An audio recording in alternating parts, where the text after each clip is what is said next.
পুরুষরা আসেন, পুরুষরা। মহিলাদেরকে এখানে যাইতে দেওয়া হয় না, তো আপনারা দেখলে বুঝবেন না।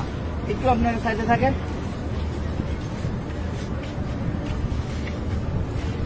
আমরা ভিতরে যাব হচ্ছে এইভাবে। আমাদের বাম দিকে থাকবে রওজা। রওজা থাকবে কি বাম দিকে। ভিতরে কথা বলার কোনো সুযোগ নাই, বেশি সময় দাঁড়ায় থাকারও সুযোগ নাই। প্রথম দুইটা ছিদ্র থাকবে, যে দুইটা ছিদ্রের ভিতরে কোনো কিছু নাই। কবরের জায়গা ফাঁকা আছে। এখানে হযরত ঈসা আলাইহিস সালাতু ওয়াস সালামকে দাফন করা হবে। ওই পাশে হচ্ছে হযরত ইমাম মাহদিকে দাফন করা হবে। তো এই যে প্রথম দুইটা ছিদ্র ফাঁকা, এখানে অনেকে দেখবেন সালাম দিতেছে, ভিড় লেগে আছে। এখানে সালাম দিব না, আমরা সালাম দিব হচ্ছে এইখানে। এইখানে এই ছিদ্র বরাবর ভিতরে হচ্ছে রাসূল সাল্লাল্লাহু আলাইহি ওয়াসাল্লামের রওজা। এই জায়গায় সালাম দিব। দেখবেন যে এরকম যেই ছিদ্রটা, এইটার সাথে কিন্তু কোনোটার মিল নাই, ঠিক আছে? এই বরাবর নবীজিকে সালাম দিতে হবে। রাসূল সাল্লাল্লাহু আলাইহি ওয়াসাল্লাম এখানে জীবন্ত অবস্থায় শুয়ে আছেন, ডান কাত হইয়া। নবীজির মাথা এদিকে, পা হচ্ছে এদিকে, ঠিক আছে? রাসূল শুয়ে আছেন, উম্মতের সালাম গ্রহণ করতেছেন। হ্যাঁ, সরাসরি সালাম গ্রহণ করতেছেন।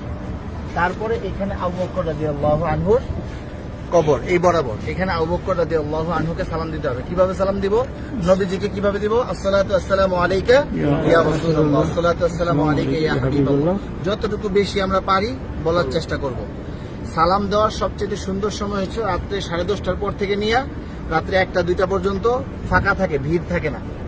আর দিনের বেলা সকাল 7টা থেকে নিয়ে একেবারে জোহর পর্যন্ত কি ফাঁকা থাকে, ফাঁকা। আসরের সময় থেকে নিয়ে এশারের পর পর্যন্ত কি থাকে? ভিড় থাকে। যত বেশি পারেন নবীজিকে সালাম দিবেন।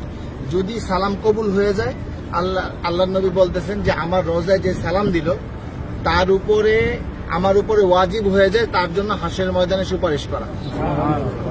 আমার সালামটা যদি গ্রহণ করেন নবীজি, তাহলে আমাদের এইটা নাজাতের উসিলা হয়ে যেতে পারে। যাই হোক, বলতেছিলাম এই বরাবর আবু বকর রাদিয়াল্লাহু আনহু। আবু বকর রাদিয়াল্লাহু আনহু মাথা এদিকে, পা এদিকে। নবীজির মাথা এখানে, রাসূলের পা এই পর্যন্ত আসছে। রাসূলের শরীরের ওই পাশে হচ্ছে কি আবু বকর রাদিয়াল্লাহু আনহু। আবু বকর রাদিয়াল্লাহু আনহু ঘাড় বরাবর হচ্ছে হযরত ওমর রাদিয়াল্লাহু আনহু। উনি আরো ওই পাশে, ঠিক আছে? নবীজি এখান থেকে এইভাবে শোয়া, রাসূলের পরে হচ্ছে আবু বকর রাদিয়াল্লাহু আনহু শোয়া, তারপরে হচ্ছে হযরত ওমর রাদিয়াল্লাহু আনহু। এইখানে হযরত ওমর রাদিয়াল্লাহু আনহুকে সালাম দিতে হবে। তো এইখানে নবীজিকে সালাম দিব আমরা। আর রাসূলকে অনেক মানুষ আমাদেরকে বলছে না সালাম দেওয়ার জন্য, তো আমরা নিয়ত করব যে আমাদেরকে যত মানুষ সালাম দিতে বলছে তাদের সকলের পক্ষ থেকে সালাম, আসসালাতু আসসালামু আলাইকা ইয়া রাসূলুল্লাহ, ঠিক আছে? তারপর আবু বকর রাদিয়াল্লাহু আনহুকে সালাম দিব, হযরত ওমর রাদিয়াল্লাহু আনহুকে সালাম দিব। তারপরে এখানে কোনো কিছু নেই, ফাঁকা আছে কবরের জায়গা ভিতরে। আমরা এদিক দিয়ে বের হয়ে যাব। এটা হচ্ছে পুরুষদের যে কোনো সময় খোলা আছে সালাম দেওয়া। আর মহিলাদেরকে ঠিক রওজার পিছন দিক দিয়ে দিবে সালাম দেওয়ার জন্য একদিন। কথা বুঝতে পারছেন? একদিন সুযোগ আসবে রিয়াজুল জান্নাহ নামাজ পড়ার জন্য, এবং সালাম দিবেন রওজার পিছন দিক থেকে। আর মহিলারা বাহির দিয়া প্রতিদিনই সালাম দিবেন আপনারা বাহির থেকে। হ্যাঁ, এই পাশে আসেন।